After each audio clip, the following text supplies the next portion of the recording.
itu semua berdasarkan hukum. Saudara pergi berbelanja, ya, belanja ke toko itu berdasarkan hukum. Jadi tidak ada yang namanya transaksi, tidak ada persoalan hukum. Terhadap anak turunan Anda itu berdasarkan hukum. Karenanya kita harus belajar masalah hukum.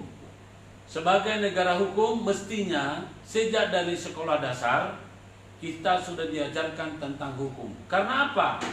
Karena hukum itu berlaku sejak kita lahir.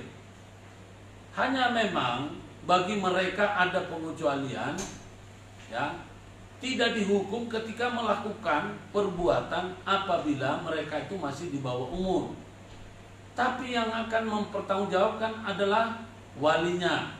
Jadi jangan dikira bahwa Anda tidak cukup umur lantas tidak terkena hukum. Tetap terkena hukum. Baik hukum yang kira-kira kurang mengenakan maupun hukum yang mengenakan. Hukum yang kurang mengenakan tentu yang kena sanksi. Ya, Anda secara langsung tentu saja ada pengecualian. Tetapi hukum yang kira-kira mengenakan pada Anda adalah hukum waris. Ya. Jadi harta kakek yang diturunkan kepada anaknya maka jadi warisan, harta warisan. Ketika anaknya meninggal, harta yang ditinggalkan oleh dari kakeknya itu namanya waris pengganti, dan seterusnya. Sekali lagi saudara-saudara, dalam kesempatan ini saya ingin membuka pikiran kita. Jangan kita acuh terhadap hukum. Walaupun saudara adalah pedagang, ada hukum dagang. Walaupun saudara adalah petani, Anda tetap akan berurusan dengan hukum. Karena apa? Ya, hasil pertanian Anda bisa dicuri orang, itu hukum. Hasil pertanian Anda dibakar orang, itu hukum yang berlaku. Hasil pertanian Anda, ya, dicurangi orang, itu Anda akan berhukum. Karenanya tidak boleh ada satupun masyarakat yang merasa saya tidak butuh hukum. Jangan. Buktinya sekarang, kalau zaman dulu orang nikah tidak perlu surat nikah, tidak perlu buku nikah, tapi sekarang sudah perlu buku nikah. Kalau zaman dulu orang melahirkan, lahir saja, dilahirkan sama mbak dukun, ya, dukun beranak, tidak perlu akte kena lahir. Tapi sekarang perlu kena lahir. Buktinya silakan dicoba, urus KTP, urus surat untuk pengantar sekolah, pasti pakai surat kena lahir. Jadi jangan menafikan hukum itu. Justru yang saya prihatinkan adalah negara. Negara ini tidak peka bahwa negara Indonesia dikenal dengan negara hukum sesuai dengan Undang-Undang Dasar 45 bab 1 pasal 1 ayat 3, ya, adalah negara hukum. Artinya semua diatur berdasarkan hukum.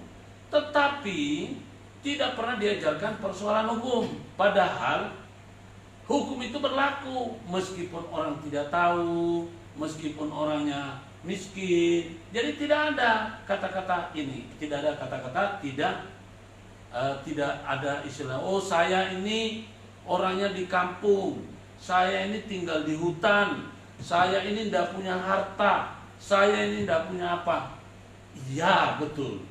Tapi bukan berarti kita tidak ada urusan dengan hukum. Seluruh warga negara Indonesia itu adalah warga negara yang berhukum di negara hukum. Kita tidak harus mengatakan saya tidak melakukan apa-apa. Anda sudah cukup hati-hati. Ibaratnya lagi naik kendaraan. Anda sudah hati-hati naik motor, naik mobil. Ternyata di belakang Anda ada yang nubruk. Itu bukan perbuatan Anda, tapi perbuatan orang. Anda tidak melakukan perbuatan hukum, tetapi dilakukan oleh orang. Nah, hukum kita ini ada macam-macam sebetulnya. Ada yang namanya hukum pidana, ada hukum perdata, ada hukum perkawinan, ada hukum agama, ada hukum internasional, ada banyak hukum. Bagi mereka yang mata pencahariannya di laut, misalnya, maka dia kena dengan undang-undang. Ya, tentu kan sekarang Menteri Kelautan kan ada. Berarti ada hukumnya, ada undang-undangnya, ya kan? Kemudian dia tinggal di hutan. Itu berarti ada undang-undangnya karena ada Menteri Kehutanan. Ya kan? Ada undang-undangnya. Dia sebagai petani, ada Menteri Pertanian. Berarti dia juga ada hukumnya. Tidak mungkin tidak ada. Nah, ini yang perlu disadari oleh masyarakat. Saya melalui mimbar ini menghimbau kepada pemerintah kita, khususnya negara dan umumnya pada masyarakat, agar mari kita adakan kurikulum pengetahuan hukum sejak dari SD, sekurang-kurangnya SMP. Jadi masyarakat harus dikasih tahu bahwa hukum itu apa, ya, apa batasannya hukum, apa kepentingannya hukum. Ini penting, ini perlu. Jadi masyarakat kita ini jangan sampai tiba-tiba kejadian orang dihukum padahal dia tidak tahu, ya. Sedangkan hukum kita tidak mengenal ada istilah tidak tahu. Pokoknya begitu dia berbuat sesuatu kemudian ternyata menciptakan kerugian bagi pihak lain atau ada namanya pelanggaran, maka itu adalah hukum yang berbicara. Nah, dalam hukum perdata, perdata itu menyangkut kebendaan. Jadi benda. Saudara punya handphone, itu namanya apa? Hukum perdata. Kepemilikan Anda dengan barang itu, dengan objek itu adalah bersifat perdata. Ya.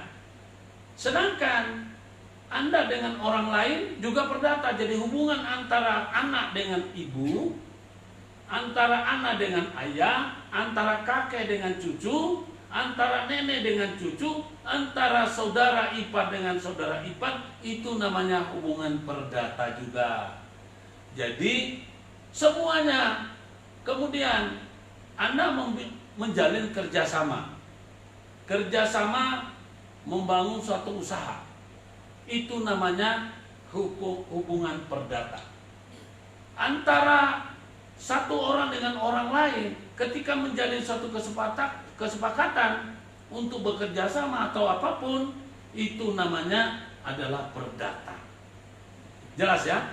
Nah, jadi sekali lagi Bapak Ibu sekalian, kalau dulu hubungan antara suami istri ya hanyalah hubungan suami istri, antara anak dengan orang tua hanyalah hubungan antara anak dengan orang tua. Sekarang itu sudah dibuat dalam undang-undang KUH Perdata. Ya, sudah masuk. Hubungan suami istri harus ada tanda bukti. Kalau dulu tidak perlu ada surat nikah. Orang tiba-tiba kawin, menikah, punya anak, tidak perlu ada keterangan lahir, nggak perlu ada apa, pokoknya yang penting sudah terjadi nikah antara pihak satu dan pihak lain bersepakat untuk nikah, menikah. Tidak perlu ada surat. Sekarang sudah ada surat. Karena itu ada. Lalu apa dan kenapa harus ada itu? Harap dipahami. Terjalinnya suatu hubungan antara perempuan dengan laki-laki menjadi menikah, itu ada beberapa faktor yang harus diketahui. Bisa saja si keluarga suami kaya atau si keluarga miskin kaya, keluarga istri kaya, atau kedua-duanya sama-sama kaya, tapi mereka datang dengan membawa nama keluarga. Di sana dalam keluarga ada namanya pewarisan. Ya, seorang yang datang dari keluarga miskin, mungkin dia miskin, tapi peninggalan orang tua kakeknya banyak. Nah, itu akan berbicara masalah harta. Ada yang namanya harta warisan, harta bersama, ada yang namanya harta bawaan. Bagi seseorang yang datang dengan keluarga dari orang mampu, tentu dia akan membawa namanya harta warisan. Datang lagi keluarga ini bukan dari warisan, tapi dia memang sudah sukses sebelum menikah, namanya harta bawaan. Ketika terjalin suami istri, maka ini harus ada pembicaraan karena takut di salah satu pihak itu hanya mengincar hartanya, paham? Sehingga begitu mereka pisah akan mempengaruhi kepada yang salah satu atau kedua-duanya. Oleh karena itu, hukum ini perlu diketahui oleh masyarakat. Itu masalah perdata. Sedangkan kalau kita bicara masalah pidana, pidana itu menyangkut kurungan badan, ya, denda, ataupun hukuman mati, ya, hukuman seumur hidup itu adalah pidana. Nah, di dalam pemidanaan ada perbuatan pidana yang harus dihukum dengan